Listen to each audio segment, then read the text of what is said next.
Eu vejo muitas escolas despreparadas para receber a criança alérgica. E às vezes os próprios pais, né? Não acredito que o pai ou a mãe não saiba da alergia do filho ou coisa do tipo. Eu acho muito difícil isso acontecer.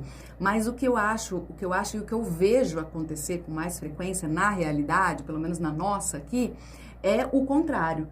O pai e a mãe sabem, né? Eles notificam a escola, mas a escola muitas vezes ela não está preparada para essa criança alérgica, porque conforme a matéria colocou, e isso é a pura verdade, a criança ela pode reagir a diferentes tipos de contato com o alimento. Ela não precisa necessariamente ingerir o alimento. É claro que isso tudo tem a ver com o grau de sensibilidade, vai depender do grau de sensibilidade da criança, mas de um modo geral, a criança pode reagir quando ingere o alimento, quando ingere traços do alimento, quando tem no ambiente, quando tem contato ou com o próprio vapor, que é assim bem mais difícil, mas pode acontecer, né? No caso da escola, vai acontecer se a criança estiver muito próximo da cozinha, do local onde é manipulado o alimento, né?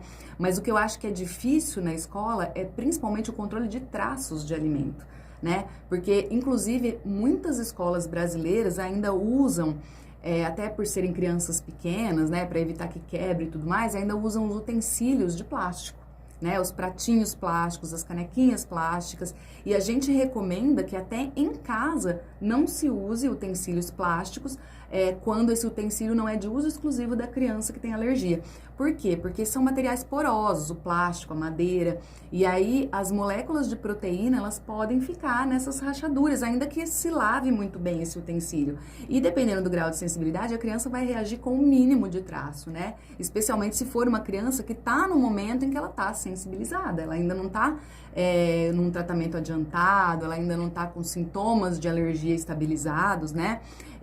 E aí fica mais difícil ainda quando é uma criança em duas situações, ou quando é um bebê ainda que vai numa creche, aí ele próprio não tem como, enfim, como avisar de nada, né, porque ainda é muito pequeno, ou quando é uma criança que já é um pouquinho maiorzinha e ela mesma às vezes pode fazer trocas, né, pegar a canequinha do amigo e vice-versa.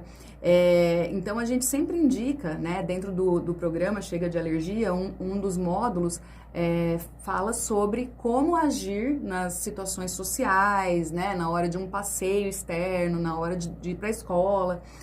Então, uma das orientações que a gente dá, por exemplo, para tentar evitar ao máximo essa questão da contaminação por traços, né, que a gente chama de contaminação cruzada, é a mãe enviar de casa os utensílios que a criança vai usar. Então, já deixar na escola uma canequinha só para o filho, né, que é alérgico, pratinho só dele.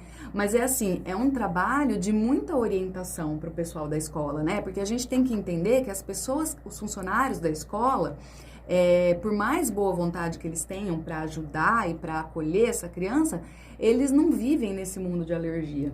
Então, às vezes, nem passa pela cabeça desses funcionários que o traço pode ficar ali num utensílio, mesmo sendo muito bem lavado. Aliás, às vezes os próprios pais não sabem disso, né? Às vezes as próprias mães. Eu tenho várias mães aí participando do programa que a hora que a gente, né, fala, olha, vamos controlar os traços, como que nós vamos fazer esse controle, etc. A pessoa fala, nossa, eu não sabia, né? Eu não sabia que podia ficar resíduo mesmo quando eu lavo, por exemplo. Esse é só um dos exemplos, né, das várias dicas que a gente dá dentro do programa, mas é importante orientar de maneira correta a escola. E às vezes a própria mãe, o próprio pai não tem como passar essa informação, né? Então, como eu vejo isso? Como que deveria ser feito isso dentro das escolas brasileiras? Eu acredito que as escolas deveriam ter acesso a algum tipo de treinamento, porque é uma realidade a presença de crianças com alergia alimentar nas escolas. Esse número tem aumentado cada vez mais e as escolas brasileiras não são preparadas. Não só